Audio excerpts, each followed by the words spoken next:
The average American household spent $78,233 in 2024. And the part nobody talks about is that a significant chunk of what's inside that number used to be perfectly reasonable to spend. Things that financial advisors signed off on, things that actually made economic sense for years. Wages grew 3.8%. Spending grew 5.1%. The gap between those two numbers exists partly because the underlying deals changed on you while you were busy living your life, and the habits didn't update to match. I'm going to walk you through 12 specific, the things that are no longer worth your money in 2026. The full math on all 12, not vague mindfulness talk, actual dollar amounts, actual compounding consequences, the kind of calculation that once you run it, you cannot unrun. At least 2 items on this list are things a financial advisor would have called sensible purchases 5 years ago. At least one is something you're probably spending on right now that you've never seriously evaluated. By the way, I built a free early retirement calculator because most online ones are mathematically wrong. It uses BlackRock and Vanguard logic to expose the weak points in your plan, and I only ask for your email to send the report, so I don't store any of your financial data. Link is in the description. Here's the metaphor I want you to hold for this entire video. Imagine a 50-mile toll road with 12 toll booths. Each individual booth charges something modest, $3, $5, maybe $8. You drive through each one and barely register the fee. Nobody shows you all 12 on a map before you commit to the road. You encounter them one at a time, across months and years, and each gets rationalized in isolation. It feels like a reasonable price for this specific stretch. You never add up the total for the full journey. That is exactly how lifestyle spending works. Every single item I'm about to describe is a toll booth, individually contained, apparently reasonable, designed to be encountered in isolation from all the others. The only way to understand the actual cost is to count them simultaneously. And that is what we're doing today. Every toll booth looks small until you count them all. 3 categories of wealth drain account for all 12 items. The first is the habitual convenience drain. Daily or weekly purchases where the convenience markup ballooned without the underlying experience improving to match. The second is the subscription and psychological trap. Recurring charges engineered to be invisible, built on specific cognitive vulnerabilities that keep them running long past their value. The third is the status and depreciation drain. Large purchases where most the price pays for a signal rather than lasting utility. 3 types. 12 toll booths. Starting with the most underestimated one in the habitual convenience category. Premium coffee drinks. The math on this one, run to completion, produces a number most people have genuinely never seen, and it reframes the conversation even if you think you already know the coffee argument. A customized specialty drink, anything with more than one ingredient in its name, runs $7 to $9 at major chains in 2026. $7, 5 days a week, is $1,820 annually. Good home-brewed coffee using quality beans, not the cheap supermarket blend, runs 60 to 80 cents per cup, $300 a year generously. The annual gap? $1,520. That $1,520 invested at 8% annual returns and compounded over 30 years becomes approximately $188,000. Not because you made a clever investment decision, not because you timed anything, because you redirected one toll booth. Starbucks and its competitors are not selling caffeine. They figured out they're selling the ritual, the warm cup, the personalized order, the brief transactional warmth at the counter. It's a mood product using a beverage as its delivery mechanism. Their earnings calls discuss occasion creation and routine building because they understand that once coffee becomes your morning ritual, the price stops being consciously evaluated. The fee collects automatically. That's the mechanism. If $1,500 a year for that ritual is a deliberate, informed choice you've made after running the numbers, it's a legitimate one.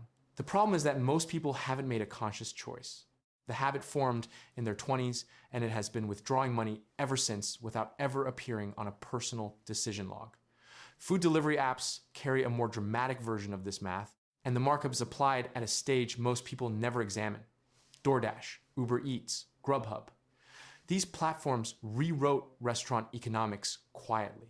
Delivery platforms charge restaurants 15 to 30% commission on every order. Restaurants pass this cost directly into app menu prices, which research from Gordon Haskett Research Advisors found run approximately 20 to 25% higher than in-restaurant prices for identical items before any additional fees appear. You're already starting from an inflated base, and the charges haven't started yet. Then the service fee, the delivery fee, the small order surcharge if you miss the minimum, surge pricing during peak hours. The tip, which the driver absolutely deserves, calculated on your already inflated subtotal. A $12 burger at the restaurant becomes $22 to $24 by the time you confirm the order on the app. That's an 80 to 100% markup over in-person pricing for the same food. Gordon Haskett found app prices climbed another 8 to 12% since 2023, on top of that baseline. The gap keeps widening. Someone ordering delivery twice a week at $15 of excess cost per order over in-person or home-cooked alternatives spends $1,560 extra annually. Invested at 8% over 20 years, that's over $71,000 for not driving 10 minutes. And there's a subscription layer sitting on top of that. Platforms like DoorDash sell monthly memberships for around $10 that offer reduced delivery fees. The pitch positions this as the savvy consumer's move. What actually happens is that paying for the membership activates a psychological commitment to order more frequently, so the subscription pays for itself. The platform converted your desire to save money into a behavioral anchor that increases spending. That is genuinely impressive engineering. In a few minutes, I'm going to show you something that has quietly rebuilt the cable bundle you paid to escape and charged you more for it. But first, the subscription category that runs on a slightly more honest psychological trigger. Buy now, pay later. Affirm, Klarna, Afterpay. These services made consumer debt feel like financial sophistication. 4 payments, no interest if you pay on time. The product sounds benign. The business exists and is worth billions because it works exactly as designed. The mechanism is documented and consistent. Research shows buy now, pay later users spend 10 to 40% more per transaction than they would paying the full amount up front. The phenomenon is called price anchoring. Your brain evaluates affordability based on the number presented. A $200 jacket feels expensive. $50 4 times feels manageable. The full $200 doesn't register the same way when the number you're approving is $50. You sign off on purchases you would have declined if the total appeared honestly all at once. A Federal Reserve Bank survey found nearly 40% of buy now, pay later users have missed at least one payment. When you miss, late fees arrive. Some platforms apply interest to remaining balances at rates that weren't foregrounded in the checkout screen you click through without reading. The free financing transforms into expensive debt. And because each transaction felt small and separate, the accumulation is invisible until the bank statement arrives with 5 or 6 active payment plans listed simultaneously. There are documented cases in personal finance communities of people running 6 simultaneous buy now, pay later obligations across different platforms and genuinely losing track of the combined total owed. Not because they're irresponsible, because each transaction was presented as small, separate, and inconsequential, and the platforms are architecturally designed to minimize the psychological weight of adding one more. The sum stays invisible until it isn't. If you cannot pay cash for something, with the genuine exception of a house and sometimes a practical vehicle, you cannot afford it. That is a math statement, not a character assessment. Every payment plan is designed to extract money you haven't earned yet. The companies building these platforms built them because they're profitable. Their profit is the gap between what you want and what you can currently pay for. Now, the cable bundle, streaming services. The original pitch was simple enough to be almost beautiful. $8 a month, unlimited content, cancel anytime. Here's where that pitch stands in 2026. Netflix Standard, $15.49 per month. Disney Plus, $13.99. Hulu, $17.99. HBO Max, $15.99. Amazon Prime Video, $9, assuming you already pay for Prime shipping. Apple TV Plus, $9.99. Peacock, $7.99. Paramount Plus, $11.99. Subscribe to all of them, over $91 monthly, over $1,097 annually. That exceeds what millions of Americans paid for cable before they cut the cord in the first place. Deloitte's 2025 Digital Media Trends Report found the average American household subscribes to 4.5 streaming services. The platforms deliberately fragmented their content libraries to make each one feel individually essential.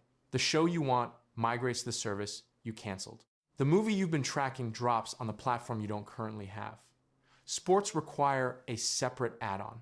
The fragmentation is not an accident or a licensing inefficiency. It is the strategy. Each platform acquires exactly enough exclusive content that cancellation feels like genuine loss. They are methodically rebuilding the cable bundle, except in the cable bundle, you negotiated one monthly price. In the streaming bundle, you're individually sold on each component and you feel like a financially smart cord cutter while the monthly total exceeds what cable cost. By the way, hit subscribe if you like the content. Otherwise, YouTube's algorithm may never show you my videos again. I want to introduce someone who's going to help me illustrate what all of this looks like in aggregate. His name is Marcus, 42 years old, $95,000 a year, 2 kids, a house, regular 401k contributions. By every external measure, Marcus is doing reasonably well. But Marcus cannot figure out why, after 12 years of solid earnings, his actual invested net worth is substantially lower than his income trajectory implied it would be. He's not making dramatic mistakes. He's living what feels like a normal, moderate American life. The numbers don't add up, and he doesn't understand why. We'll come back to Marcus. When we do, the number is going to be specific enough to be genuinely uncomfortable. Subscription boxes. The industry reached $32 billion in revenue by monetizing one of the most reliable dopamine triggers in consumer behavior, the surprise package. Anticipation fires the brain's reward circuitry more reliably than the reward itself. Opening a mystery delivery activates the same neurological mechanisms as low-stakes gambling. The companies understood this before behavioral economists had formally named the phenomenon. The business model is the dopamine hit. The merchandise is the justification for the transaction. A typical box runs $25 to $50 monthly. The products inside have retail value below what you paid. That's how the margin works. You're paying above retail prices for items someone else selected, delivered on a schedule regardless of your current interest level, backed by cancellation flows that have been extensively tested to maximize retention. Reaching the actual cancel button typically requires navigating a pause offer, a discount offer, an emotional appeal screen, and a re-enrollment prompt. That architecture is not an accident. It is the product. There's a person in the personal finance community whose story circulates frequently. She paid for a beauty subscription box for 9 months after her first cancellation attempt. Because every attempt was intercepted by a retention flow, offering something cheaper or different. 9 months, $35 each. She finally disputed the charges with her credit card company. The subscription box business model accounts for this outcome as an acceptable loss. The math still worked in their favor across the subscriber base. You think the problem with subscription boxes is that you buy things you don't need. But actually the problem is that you're paying for a psychological experience, the anticipation, the arrival dopamine, while the merchandise functions as the wrapper for the transaction. Once you see the model clearly, the products become almost beside the point. Now, something that has undergone one of the most dramatic value inversions on this entire list and barely gets discussed as such. Fast food. A Big Mac value meal runs $12 to $15 in most American markets. In 2026, a Chipotle bowl approaches $15. Taco Bell, the historical budget floor of the entire industry, charges $10 to $12 for a standard order. Bureau of Labor Statistics data shows fast food prices up approximately 55% since 2019. Menu prices increased nearly 10% in 2023 alone. The entire foundation of fast food was cheap food delivered quickly. Not good food, not nutritious food, cheap food, fast. Remove cheap. What remains is convenient, nutritionally poor food at price points approaching casual dining from 5 years ago. For $12 to $15, you can buy whole ingredients and prepare an actual meal at home in 20 minutes. The time difference between driving to a fast food location and cooking a simple meal is often close to zero once you count the commute and the drive-through line. Someone eating fast food 4 times weekly at $12 per visit spends $2,496 annually. Replacing 2 of those visits with home cooking saves over $1,200 per year. Same approximate time investment, better nutritional outcome, better math. The fast food industry spent 4 decades conditioning Americans that cheap food equals fast food. Now the cheap part is gone and it's marketing itself as a value proposition. There is a regional marketing team somewhere presenting a slide deck titled Premium Positioning Opportunity. The slide before it is a cost graph going straight up. Everyone in the room is nodding and nobody is laughing, which is somehow funnier. Here's the one that affects every grocery receipt, branded products. A bottle of Tide laundry detergent costs $12 to $15. The store brand version, which in numerous documented supply chain cases is produced in the same manufacturing facility using materially identical formulations, costs $6 to $8. This is not consumer mythology. This is sourced from regulatory filings and investigative reporting on contract manufacturing arrangements. The premium you pay for the name brand funds, the Super Bowl commercials, and the loyalty program that rewards you with coupons worth 40 cents. Consumer Reports has tested this category consistently for decades. Store brand products match or exceed name brand quality in the majority of household categories they evaluate. Generic ibuprofen contains the identical active ingredient at the identical concentration as Advil. The FDA's bioequivalence standard requires it. You are paying double for packaging and for brand recognition that was built through advertising budgets you also subsidize. A household that switches to store brands across cleaning products, pantry staples, paper products, and medication saves 25 to 40% in those categories. If those categories represent $5,000 of annual spending, that's $1,200 to $2,000 returned annually for products performing identically every single year. This extends to designer goods on a more extreme scale. A plain cotton hoodie from a recognizable luxury brand costs $800 to $1,200. The material cost difference between that and a $40 equivalent is approximately $20 in fabric weight and stitching quality. The remaining $780 is brand equity, which in operational terms means you are paying a premium to advertise someone else's logo on your own chest. Thomas Stanley's research on actual millionaires documented this pattern so consistently it became one of his signature findings. The people who have accumulated the most wealth are generally not the ones most visibly performing it. They figured out that status consumption is expensive to maintain and largely invisible to the people you're performing it for. Now let me talk about the most expensive party most people will ever throw. Expensive weddings. The average American wedding costs approximately $35,000 according to the Knott survey data. $35,000 for a single day. Research from Emory University found that couples who spend $50,000 or more on their wedding are 46% more likely to divorce than couples who spend under $10,000. The correlation isn't perfectly causal. It may partly reflect financial stress that predates the ceremony or underlying differences in financial values. But the direction of the data is consistent and worth noting. Before someone signs a venue contract, they're putting on credit. The wedding industry operates a pricing mechanism that should be required study in any business school. The same venue that charges $500 for a corporate event charges $5,000 for a reception. The same photographer doing family portraits for $1,500 charges $6,000 when the word wedding appears on the contract. Same flowers, same catering format, same tables, same chairs. Different label, different invoice. It's not discrimination, it's market optimization. The industry identified that couples in emotionally elevated states accept price points they would refuse in any other context, and it has priced accordingly for decades. $35,000 invested at 8% on the day of the wedding, rather than spent on the event, becomes approximately $160,000 at the 20-year anniversary. I'm not suggesting everyone should have a courthouse ceremony and call it done. I'm suggesting that understanding the industry charges a premium specifically because of your emotional state is useful information before you sit down with vendor number 7. I once heard about a man who told his fiancée he wanted a simple, intimate wedding.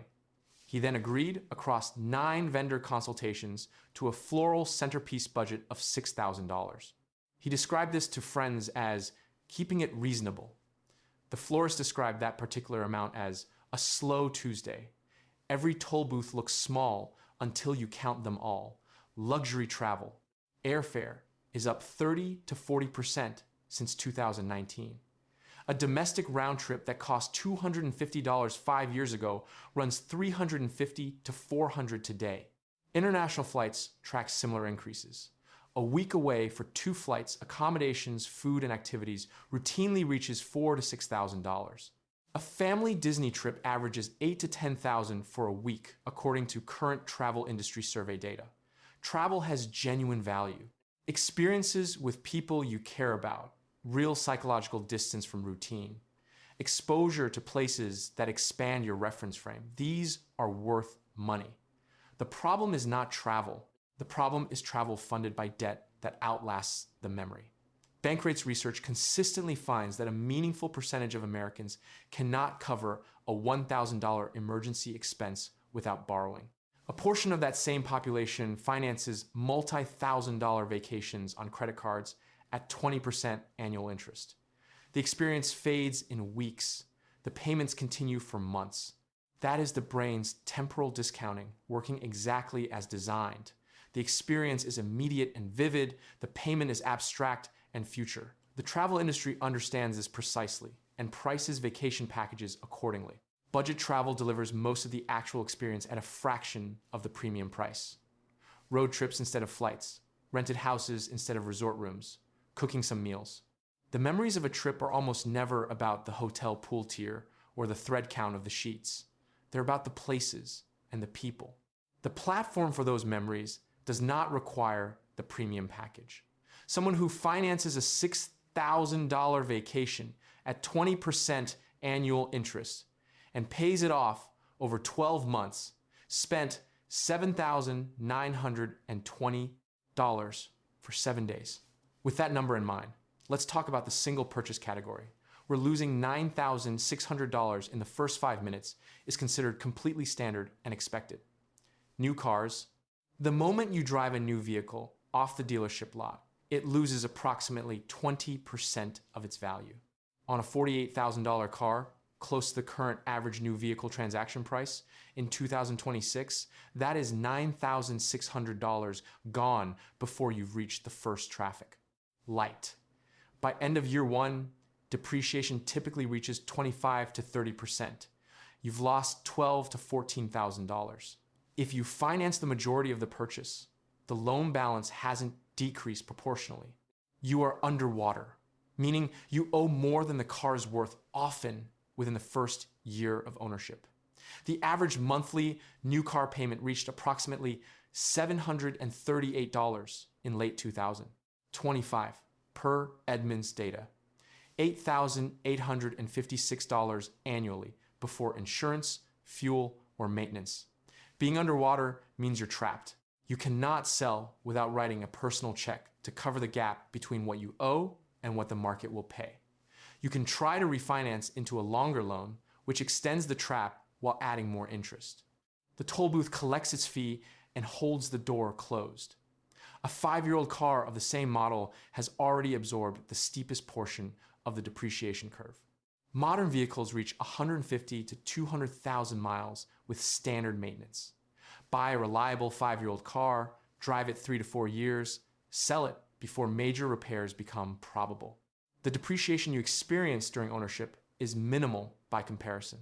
You often exit close to your entry price. That's a loop. one pool of capital cycling through transportation rather than evaporating into it.